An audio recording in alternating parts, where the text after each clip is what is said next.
video content is king. I think that's the kicker. Creator should be a huge focus. Lots of content, lots of collaborations, and probably a decently sized budget as well. What is the persona of this person? What are you going to do if this doesn't work? We're attempting this from a different angle. That's going to be huge. It should be a no-brainer.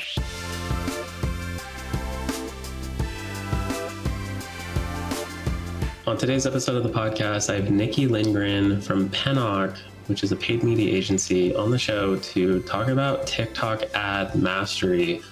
Nikki knows more about TikTok ads than anyone I've ever talked to, which I guess isn't saying much because I know very little about TikTok ads. But man, was it refreshing to just have an expert on the show to just walk us through everything that you need to do in order to find success on TikTok. Highly recommend checking out the rest of the episode. I think it could make a difference between your brand finding success or failure on a platform like TikTok ads. So let's get into the show. Tanner, thank you so much for having me today. I am the founder and managing partner of a very niche boutique agency called Pennock, which is actually named after the small town I grew up in Minnesota. And we're an all-female team. Many of us are mothers, and we're fully decentralized. So our group of full-time employees works throughout the country. The job we come to the table to do for our brands is help beauty and fashion brands grow their business online on their DTC site using paid media platforms, any and all paid media platforms. So you mentioned you're in the Bay Area now. What brought you there?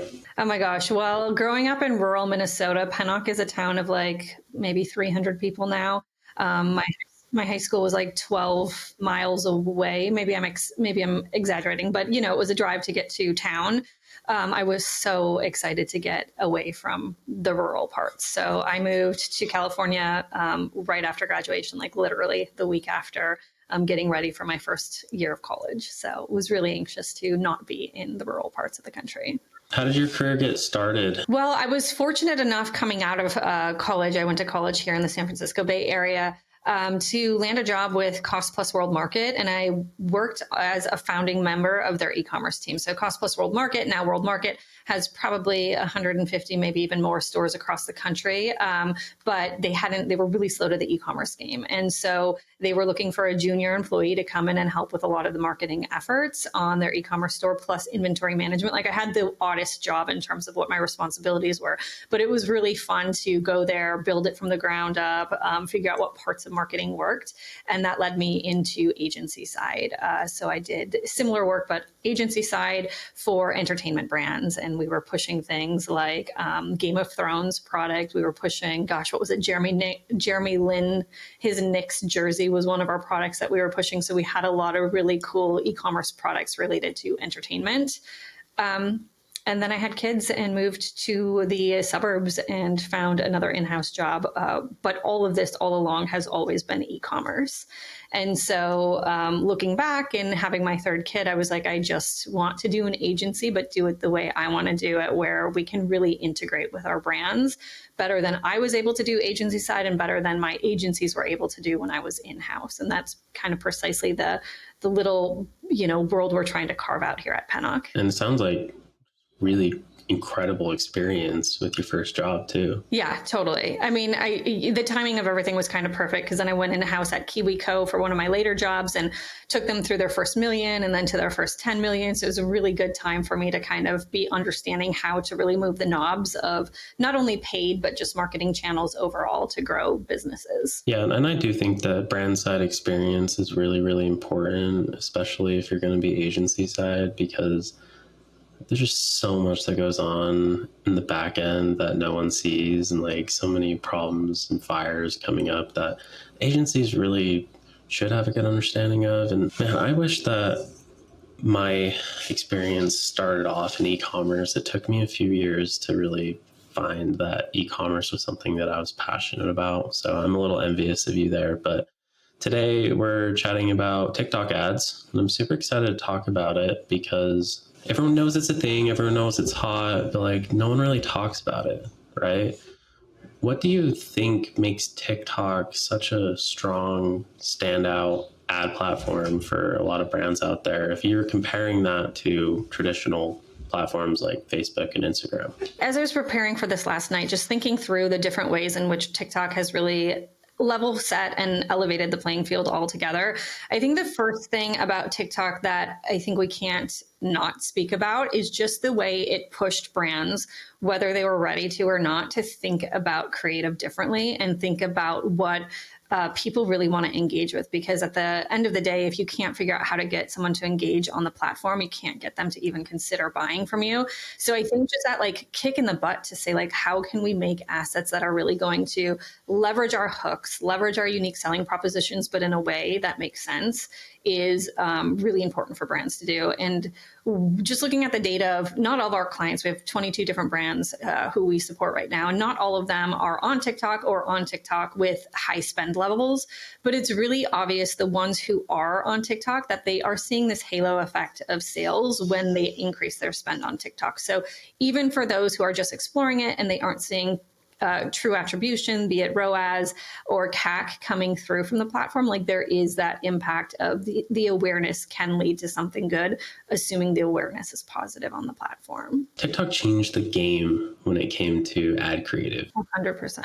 What do you think is contributing to the fact that attribution is so low in platform? You think it's just because people don't act right then and there on the ad and they end up just remembering that they saw the ad and they end up searching for it later, going direct? First thing to say is like it's changing quite quickly with TikTok shops, but I think the main reason to go there and be okay with maybe using it as an engagement and awareness channel to start is the CPMs are so low. I mean, we saw this all of 2023. We're seeing this again in Q5 and early parts of New Year's, and you can't beat that reach of awareness you can get on the platform. So that in itself is a good reason to go there. TikTok shops, as I did mention, is kind of changing the game. And then third-party data out there really shows that at least the younger generations, they are believing and being interested in what they're seeing on platform at a different rate than they were on other platforms. So I think all of those things are kind of making it a perfect storm to continue to experiment with. And I think like leveling the playing field is a true part of it. So you don't have to spend a ton of money. You don't have to be the Procter and Gamble to figure out how to find your group there on TikTok. And I think that there should be a lot of exploration on the platform, but it's a hard one to explore. You have to have someone who's interested and super dedicated to figuring out the odds and ends that are going to work for you. What I really like about TikTok is your creative drives everything on the platform, right? The algorithm knows who's going to be interested in that content. That's what's so awesome about it. Like each creative you test is most likely going to reach a different audience every single time. So you just have like an endless amount of testing that you can actually be doing. And it's never going to be like an apples to apples comparison, to your point, with your big competitors that can spend all day and just shatter you in terms of like how deep their pockets are, right? Yeah. And that's interesting you say that, because I'm kind of having a cringe reaction, because as a paid media specialist myself by trade, I always want to learn and get better. And you're really pointing out the fact that sometimes you'll learn, but you don't know how to get better from it because it's a trend that you latched onto. The trend has passed, so like you can't really do anything with it, but be glad you rode that wave. I will back up for a minute though and say like there are great targeting capabilities on TikTok like any other platform. So we can go pretty niche. We can go into hashtag targeting and things of that sort. But it is true that the trends and the ability to respond to and take action on the trend is really what's going to elevate this week's performance of TikTok. And next month, you don't know if you're going to be able to repeat that or not. And so like everything you're doing and all the learnings you're doubling down on, might kind of vanish in thin air. And I'll give you an example of that. We had a client at a little bit of time ago that there was like a coquette, I think you say, a trend that was going on where basically people were tying bows around everything on TikTok. So French fries, tying bows on them, like any and everything. And we were working with a client who had a really great TikTok marketing person for organic TikTok. So she started creating for their products bows around everything. We were able to catch that trend before it peaked and see really great return on not only their TikTok shop ads, but just like pointing to the e-commerce store too. And it's just that ability to be like, I'm seeing this trending. I'm seeing it hasn't peaked. I think to us, a peak is like use of the effect or the sound or the whatever of like 500K or more is when you're kind of like too late to kind of grab onto it. And so we're working with with teams and we're working in-house to figure out how to identify those things before they've actually peaked. So in your experience, Nikki, like what type of shelf life does it have on the platform? How long can you get good results from a trend? I'm going to give you like the greatest answer here ever. And the reason is because like the things that are truly latching onto a trend that, you didn't create, but you're seeing you have an opportunity to latch onto, that's going to be a little different. That can be a few days to like 14 days, depending. But every marketer should still have in their portfolio of ads live on TikTok some level of evergreen. And this is usually a slightly longer video, like 15 to 20 seconds in length, that will introduce people to the product, the brand, whatever. And so those evergreen assets can live for an extended period of time. So I would say the refresh rate is a lot higher than it is on Meta in terms of new assets coming through, but you are going to find winners. Like we've got a couple things in rotation right now that we probably launched 6 months ago and they work fine. So you really have to have like someone on the brand side, that they have to have a presence on the platform to be able to identify those trends as they're happening so you can take advantage of it. Exactly. Because like, honestly, a lot of meta marketers, they don't use the platform every day, right? But you can get away with that. I don't think you can with TikTok.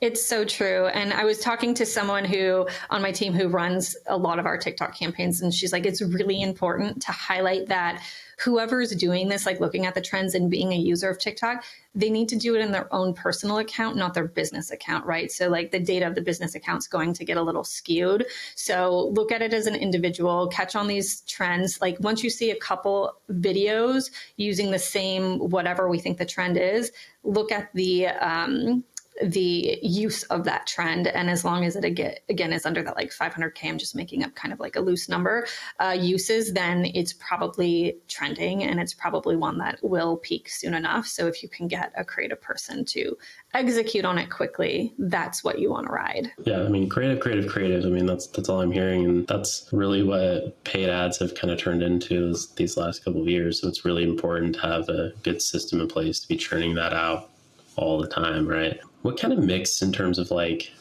entertainment versus like actual selling do you kind of recommend brands take? I would say that aside from pointing to and utilizing shops, like there really shouldn't be that much selling on TikTok. So really what we coach brands through who are getting started is obviously the brand exists for a reason. They have a voice, they have a tone, but how can we exploit that in a favorable way for TikTok? So an education angle, we'll take that and we'll spin it and create assets in that voice, fight a funny, punchy, whatever their kind of like overarching theme is. We want to take that and exploit that. The underlining factor is going to be go buy, but there has to be something more than it because TikTok is not, to the point you just made, a platform where people want to be sold to. They want to be entertained. And so that's the first thing you have to get through. If you can't get that engagement rate somewhere normal, we wouldn't be able to get the sale to occur either way. If you do it right, the content is entertaining enough and the message is powerful enough that they want to buy it without you having a call to action. Are any of your clients on TikTok Shop? What are you seeing there? Yeah, they are. And I am unfortunately like not close to like the odds and ends of like how the connection comes together. But what I can tell you from what we've studied with these clients who are on it is that sell-through and that ability to drive return on ad spend or CAC just becomes that much more elevated when people don't have to go to your e-commerce store. So I do think for brands that are willing to test it out, like really approach it as set this up as a test, point your ads to the shop as a test, and A/B, is it better than driving to e-commerce or not in terms of that sell-through? I think it will be very clear very quickly for most brands that it is a win-win. And it's just the reality of the times we're living in with all of social. We see similar results on Meta to depending on the AOV of the product and the type of product it is. Sometimes Meta Shop will outperform TikTok Shop, but I do think the return on ad spend and the CAC reduction are just so favorable with the shop that it's a no-brainer to set that up as part of your ad strategy. Not to mention the extra data points that are going to fuel the algorithm for your targeting, right? I mean, the more purchase events you can feed that algorithm, the better your ads are going to be. Have you come across an instance where TikTok Shop didn't work out compared to just sending traffic to Shopify? I mean, I wish I could say yes, but I honestly can't. Like it's sometimes it hasn't been that much better. So let's say like a 5% ROAS lift or something, but it's always better to allow that as an option in the platform. So I would, highly recommend testing it out. In fact, like any of our brands that are unhappy with their ROAS, we're like, when can we implement this? When can we do this? Because we know that that's going to be a lever driver for them. Right. Yeah. And just having that visibility and transparency in the data and not having to connect the dots from an attribution perspective. I mean, it's big, it's huge. But I think where we're going to see like probably the biggest impact with TikTok Shop is with affiliate. And I know you guys probably don't do a lot with affiliate, but that's going to be huge. We don't do much with the affiliate. I mean, I think by way of, we've been working with a couple brands that work with affiliate networks to get the creator content out there for TikTok, and the whitelisting and sparking those are really, core competency of the platform and doing ads successfully. So there is going to be that involved in the mix of a lot of the brand strategy going forward. I'm not close enough to the affiliate angle of it and like what that all entails to speak too intelligently to more of that. But not surprised that like, because they have their creator marketplace and all of that stuff, that creator and affiliates is going to be a big component going forward. For brands that have not tried TikTok ads, what are some pieces of advice that you have for them just getting started? What are some common pitfalls they can avoid? Use the lowest lift you can to get testing there, but just recognizing that the types of assets that are needed there are not going to be a one-to-one match to what you're going to be running on your Metas or even your Pinterest ads, right? So I think having someone or an extension of your team that can be looking at those trends and figuring out how to exploit them for the brand is going to be really important. Creator content is huge, right? So anything you can spark, anything you can whitelist from another audience will be beneficial. A pitfall could be a small brand that's just starting, say they have a couple thousand followers on TikTok, them working with a nano that also has a couple thousand followers and like low engagement. That's not going to be a marriage made in heaven, right? Like if both audiences are small, you're not going to get much lift from it. So I'd be thoughtful about how you set up the account and how you set up that first couple months of growth to get there, and know that you'll probably have to invest the most heavily then. Yeah, so I would say that those are kind of like the main things. I think Spark ads and like the way TikTok works with organic content is so different than whatever happened on Meta. I mean, I think in our Meta accounts, like maybe we'll boost a couple things from our clients' organic feeds a month, but it's usually not like a huge part of the mix. And if we decide not to boost one month, like it's not make or break the campaign performance. On TikTok, like sparking is, very much involved in the strategy and, the outcome of what we do. So I would really want whoever is running and testing TikTok ads to be thinking through how that interfaces with the organic side of TikTok. Yeah, that's interesting that sparks on TikTok actually do something, because I always tell people like boosting your Facebook posts is just a great way to waste whatever money you throw at it, right? Yeah. Generally, I'm sure that's not always the case, but it depends. I think sharing awards, mentions from press, and testimonials first organically on either platform, and then boosting or sparking, I think still is a pretty strong strategy. Like get ready with me, what's in my bag, things like that do tend to still work well on Meta from a boost perspective. How important are influencer collaborations with ads? You mentioned that it's like part of the strategy, but is it kind of make or break? Is that a necessary ingredient? I would call it very necessary. Like I would say Yeah. I'm trying to put a percentage or like a number to it.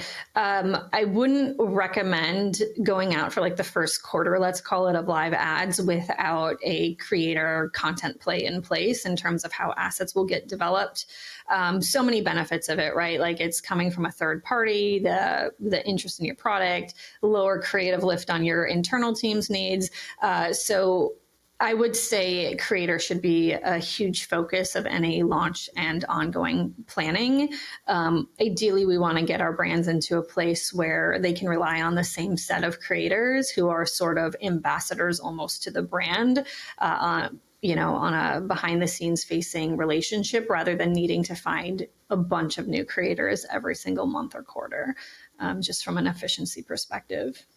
And so I think what you're alluding to there is that there needs to be a steady flow of user generated content, right? Yep. What would be the downside of maybe getting some UGC in place from like 25 to 50 different creators to see what works the best? Is it just too wide at that point? Yeah, I don't think going after that many is necessarily a problem. I think what I would stress to whoever's putting this plan in place is what is the strategy. So an example would be, let's say the brand has 5 USPs and like 5 hooks, if you will, that they want to deploy through creators.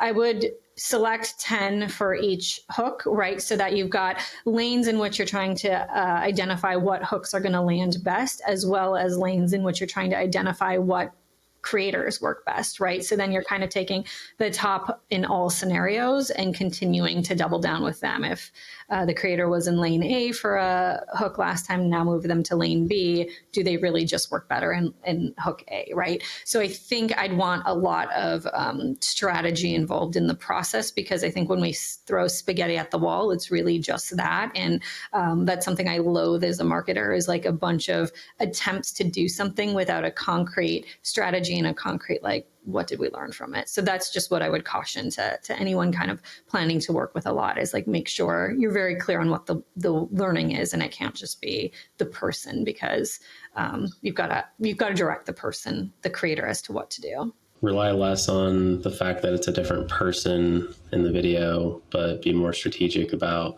how the hooks land from each of those creators specifically. And if you're going to test that many different things, the more creators you throw into the mix, the less data you're going to get out of it. Yeah. And I think, in my opinion, like, I would be approaching this as a play of evergreen content, right? So like, hopefully all these creators are things that work for you and can work for you 6 months from now. And it's not just this immediate fad.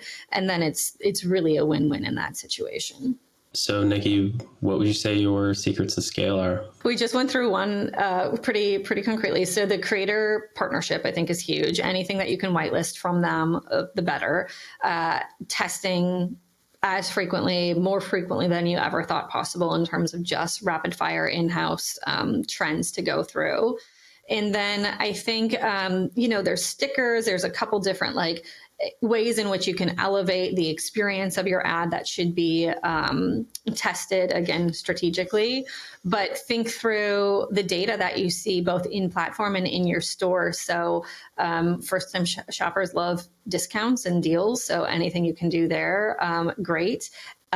Think through your inventory landscape too. So what's selling quickly, focus on that. What's selling slowly, focus on that. But I think it's like, you can't have like a junior employee come to you and say, like, I want to test a couple ads and assume success. Like, I think there has to be a lot of planning and parameters in place there. And the testing and the creators, I think, are the main points that I would highlight over and over. That's good advice. I don't think like a simple pilot of TikTok ads really exists, right? And if you're going to go at it that short-sighted, then you may be missing out on a big opportunity because you didn't really give it a fair shot. And a fair shot is going to require lots of content, lots of collaborations, and probably a decently sized budget as well. What we find in our space is a lot of brands are coming to us having worked with a freelancer before who they kind of ran out of future with. They weren't being strategic thinkers, blah, blah, blah. And so they're like ready to come over to a small agency like ours. And an example that just happened to us within the last 6 months is we acquired a new customer, and they tried TikTok with a freelancer. It didn't work. And so they were a little gun shy, but they knew they wanted to be there because that is their demo or TikTok users. And so we evaluated what happened before, and it was not a bad strategy. It was like, I'm targeting people. It was a fragrance brand. I'm targeting people interested in fragrance and like scents and like, you know, candles, all of the things that go with fragrance. So the targeting was really precise to the product, and the assets were fine. So we took it and we're like, okay, we know that didn't work. What else do we know about the customer? Okay, they like music festivals. They like maybe like certain fast food chains. So we started targeting our efforts against this kind of, what is the persona of this person who she or he is not obsessed with fragrance. They have this lifestyle, and how do we back into the lifestyle using the exact same assets, just a different targeting strategy. And it worked, you know? And so I think like, even if it didn't work, we had a position to say like, we're attempting this from a different angle, and the test is the audience at this point, you know? So I think it's really coming to the table as a strategic thinker and partner for the brands to say like, even if all goes to crap, like we've got a good learning here for us all to walk away with. Yeah, and that's what's important with advertising, is like having a plan. Okay, what are you going to do if this doesn't work? What's your backup plan? What are you going to learn from it? But I think it really just comes down to knowing your customer really well, understanding them on a deep level, like what they care about, what their lifestyle is like, and then you can weave it into like their normal content. That, I think that's the kicker. So congrats on that. Is there anything that I did not ask you that you think might benefit the audience? Video content is king, and like really just nail a way to engage, get that engagement rate higher and higher, and every piece of content you're putting out there, and it should be a no-brainer from there. Even if the metrics don't say that ROAS or CAC is better in platform, look at the halo effect. Use your tools like Northbeam and Triple Whale to validate that it's a good use of your investment, and it should be easy sailing from there. Awesome. Well, what's the website everyone can go to check you guys out? We are pennock.co. That's pennock.co.